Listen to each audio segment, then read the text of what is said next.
नमस्कार दोस्तों यूं ही नहीं कहते कि अमेरिका से दुश्मनी से ज्यादा खतरनाक है अमेरिका के साथ दोस्ती। आप इमेजिन कर सकते हो, एक दिन पहले ही ट्रंप ने यह कहा था कि ईरान भारतीय शिप्स के ऊपर ड्रोन से हमला कर रहा है। मतलब ट्रंप और अमेरिका ऐसा दिखाने की कोशिश कर रहे थे कि देखो अमेरिका कितना आपका ख्याल रखता है, ईरान जो ड्रोन से हमला कर रहा है हम उसको रोकने की कोशिश कर रहे हैं। लेकिन आपको याद होगा किस तरह से यूएस की नेवी ने ऐसे शिप्स के ऊपर हमला किया जिस पर इंडियन क्रू मेंबर्स थे, और इसमें से 3 मेंबर्स की हमारी मृत्यु भी हुई है, 3 भारतीयों की मौत हुई है। और इसका खेद जताने के बजाय अगर आप देखोगे तो यहां पर जयशंकर साहब ने सेक्रेटरी ऑफ स्टेट, जो बेसिकली एक्सटर्नल अफेयर मिनिस्टर हैं, वैसे ही वहां पर कहा जाता है secretary of state, Marco Rubio, उनसे बातचीत की। ऐसा लग रहा था कि अमेरिका रिग्रेट करेगा, बोलेगा कि नहीं हम अगले बार ख्याल रखेंगे। उल्टा क्या किया है, अमेरिका ने भारत को वार्निंग दे दी है कि देखो ये जो ब्लॉकेड चल रहा है स्ट्रेट ऑफ हॉर्मुज में, इसका वॉयलेशन मत करो। तो इसको थोड़ा सा डिटेल में समझने की जरूरत है कि एग्जैक्टली हो क्या रहा है। कल भारत और अमेरिका के बीच में किन चीजों को लेकर बातचीत हुई, यहां पर मार्को रूबियो ने किस तरह की वार्निंग दी है, वो सब कुछ मैं आपको डिटेल से बताऊंगा।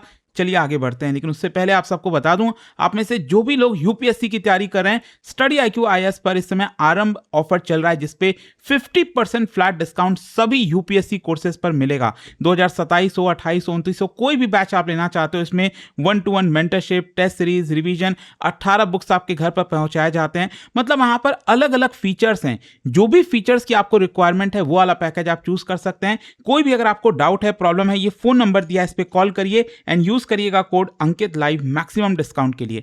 चलिए शुरुआत करते हैं। सबसे पहले ये देखते हैं कि हुआ क्या है।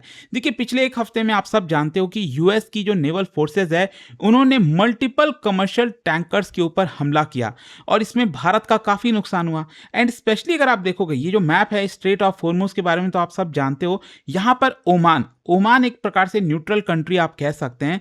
तो यहां पर 3 कमर्शियल शिप्स जो ऑयल टैंकर्स होते हैं उसके ऊपर यूएस की नेवी ने हमला किया। सबसे पहले खबर आई, ये जो ओमान का एक आइलैंड है इसके नजदीक में ही मैरीवेक्स, ये पर्टिकुलर जो टैंकर था इसके ऊपर हमला किया।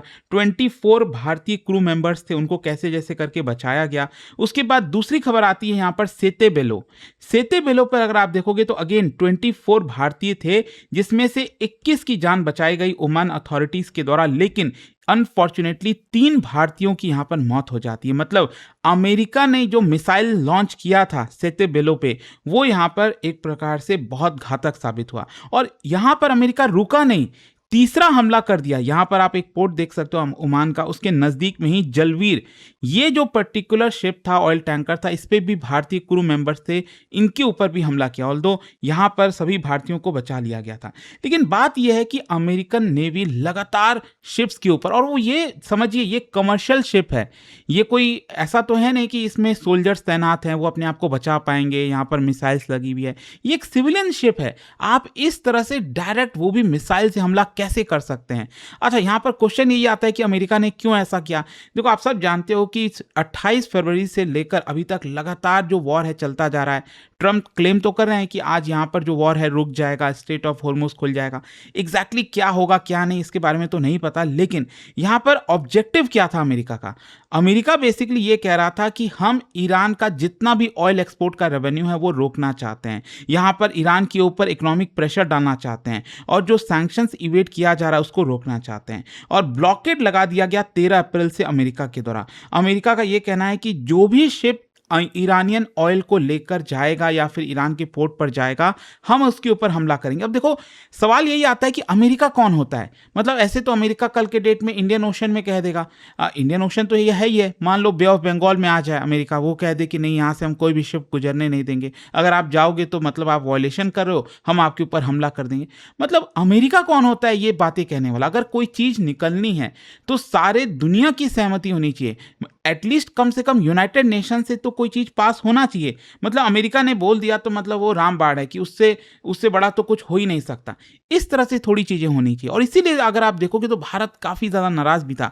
ऑल्दो यहां पर भारत ने बहुत एग्रेसिव तरीके से सच अमेरिका के खिलाफ नहीं बोला, लेकिन हाँ आपको याद होगा भारत ने 2 बार जो यूएस के डिप्लोमेट है, भारत में जो एम्बेसी है, 2 बार यूएस के डिप्लोमेट को बुलाया, समन किया और उनको बताया। और फाइनली आप देख सकते हो कल जो है हमारे external affair minister S Jaishankar साहब ने US secretary of state Marco Rubio से बातचीत की और यहां पर ऑफिशियल कंप्लेन दर्ज कराया, स्ट्रांग प्रोटेस्ट जताया। एस जयशंकर साहब का पोजीशन साफ था, जो भारत ने हमें बताया वो ये है कि lethal action against commercial shipping are not justified. मतलब आप अटैक कर रहे हो, जो करना है आप करो, लेकिन जो कमर्शियल शिप है उसके ऊपर लीथल अटैक अगर आपको रोकना है, अगर आपको लगता है कि ईरानियन ऑयल जा रहा है तो आप वार्निंग दे दो, बोल दो, जो भी करना है। मतलब लीथल एक प्रकार से आप डायरेक्टली हमला कर देना, मार देना, ये तो एकदम सबसे लास्ट ऑप्शन होना चाहिए ना।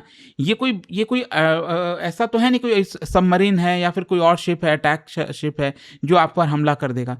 तो यहां पर ये ऑप्शन नहीं होना चाहिए कि आप डायरेक्टली हमला करोगे। भारत का आर्गुमेंट यही था कि these are merchant ships, these are civilian assets, यहां पर सेलर्स हैं, इंजीनियर्स हैं, टेक्नीशियंस हैं, ऑफिसर्स हैं।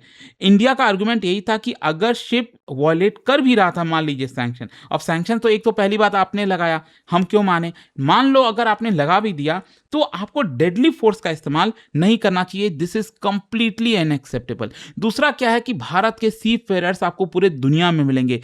3 लाख से ज्यादा इंडियन सी फेयरर्स हैं, मतलब दुनिया में जहां पर भी शिप्स जाती है ना उसमें आपको कहीं ना कहीं भारतीय मिल ही जाएंगे। और स्पेशली थाउजेंड्स जो सी फेयरर्स हैं वो पर्शियन गल्फ में, Gulf of Oman, Arabian Sea, Red Sea, वहां पर ऑपरेट कर रहे हैं। किसी भी प्रकार का मिलिटराइजेशन कमर्शियल शिपिंग का वो डायरेक्टली भारतीय सिटीजन्स को इंपैक्ट करेगा और ऑब्वियसली बात है ग्लोबल ट्रेड को भी थ्रेट करेगा। इंडिया ने वार्निंग दी कि अगर आप कमर्शियल वेसल्स के ऊपर इस तरह से अटैक करोगे तो मैरी टाइम सेफ्टी का क्या होगा, इंटरनेशनल कॉमर्स का क्या होगा, ग्लोबल सप्लाई चेन का क्या होगा। तो मिनिस्ट्री ऑफ एक्सटर्नल अफेयर्स ने यही कहा कि इस तरह के जो एक्शंस हैं उसकी वजह से जो रीजन की पूरी जो स्टेबिलिटी है वो यहां पर खराब हो जाती है। अब क्वेश्चन ये आता है कि जैसे मान लीजिए एस जयशंकर साहब ने अपना स्ट्रांग प्रोटेस्ट जताया अमेरिका को, मार्को रूबियो को, तो क्या एक्सपेक्ट कर सकते हैं? मार्को रूबियो थोड़ा सा नरम होंगे क्योंकि अमेरिका क्या कहता है कि भारत स्ट्रैटेजिक पार्टनर है।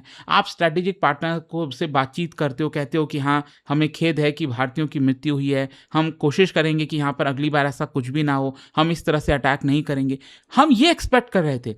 उल्टा यहां पर क्या हुआ, अब अगेन मैं आपको थोड़ा सा ये दिखाता हूं कि अमेरिका ने भी स्टेटमेंट जारी किया है। यहां पर यह कहा है कि जो मार्को रूबियो हैं उन्होंने कल minister of external affair H Jaishankar साहब से बात की।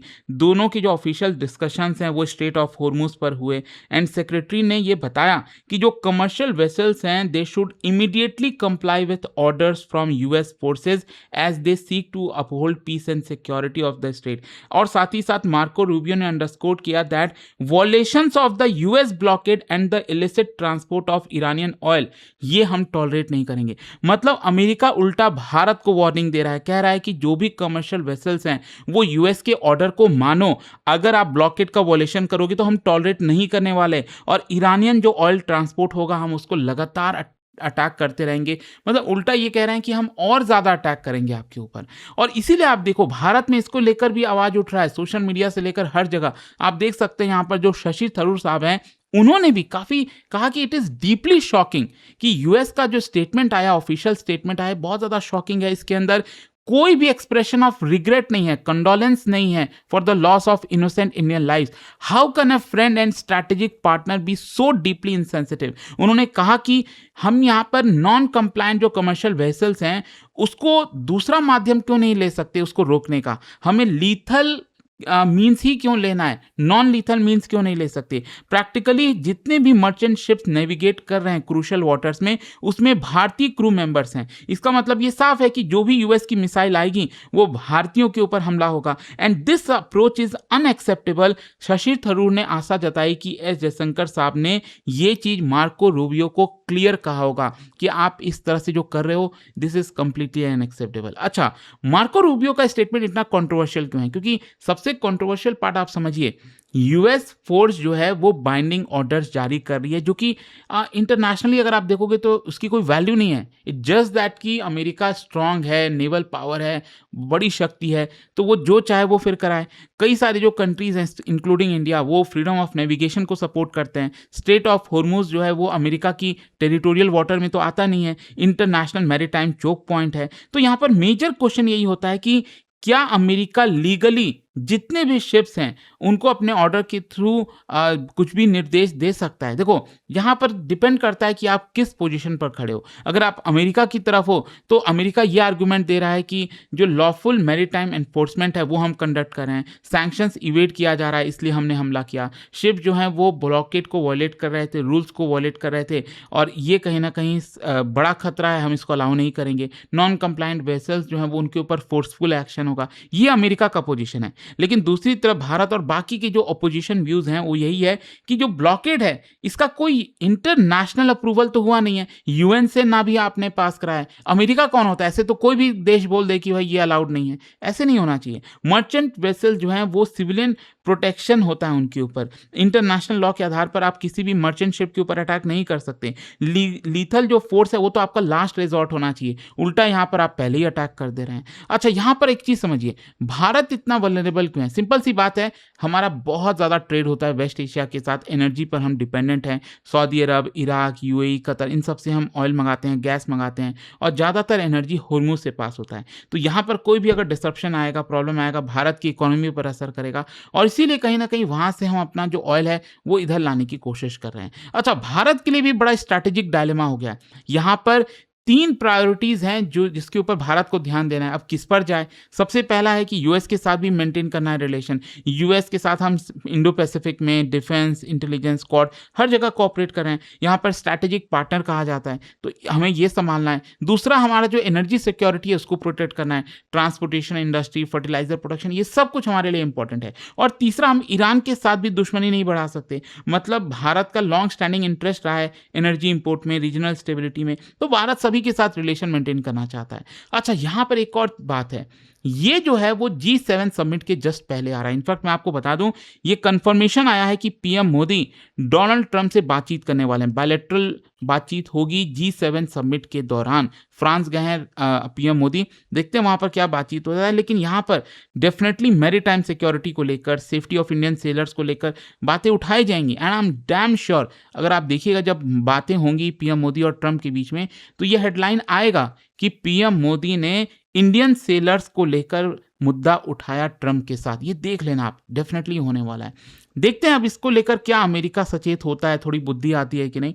बट आई एम श्योर ये जो कल से खबर आ रही थी ये सही नहीं है एक तरह से। एंड देखते हैं भारत भी कितने लेवल तक यहाँ पर प्रोटेस्ट करता है, किस तरह के क्वेश्चन रेस करता है अमेरिका के साथ, देखना होगा। जाने से पहले एक बहुत ही इंटरेस्टिंग क्वेश्चन, क्या बता सकते हो यहाँ पर कौन कौन से जो गल्फ हैं वो अरेबियन सी में ओपन होते हैं? Gulf of Kutch, gulf of Khambhat और gulf of Aden.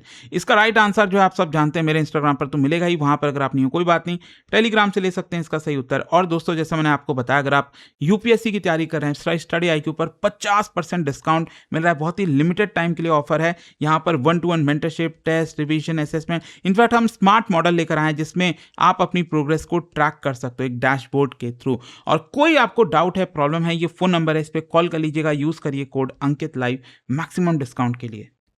Study IQ IAS, making India smarter and better.